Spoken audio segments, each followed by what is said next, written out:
And I truly believe, bro, like not knowing is so much better sometimes. 100%. Like, big throwback. Obviously, episode 1 that we ever did, I told you my story about my dad, innit? Yeah. That was mental, bro. It's the first episode we ever did. Forsyth. Yeah.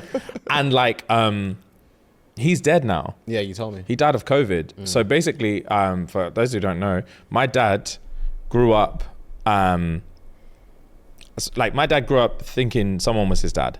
And then he passed away when my dad was really young. Yeah. So then my dad grew up thinking that his dad was dead for his whole life. And then in his 50s, then found out that another man was actually his dad. Yeah. And then a year after that, he died. So then I look at it and think, would it have just been better for you to just never find that out? Yeah. Because then you have this obviously horrible childhood. My dad's mom also died when he was really young as well. So it's like, he's had to just like, he's obviously had like a gaping hole his whole life. Yeah. His whole life he's had to learn to deal with that. And similar to Con Mum.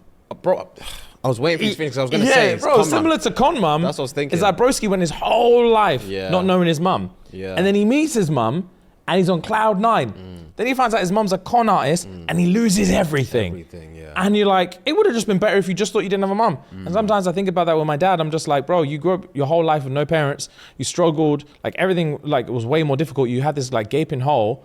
And then in your 50s, you find out that this man who you can like feel and touch and meet and all this kind of stuff is like your real dad. And then a year later, he's gone. And then you're just like, it's like, bro,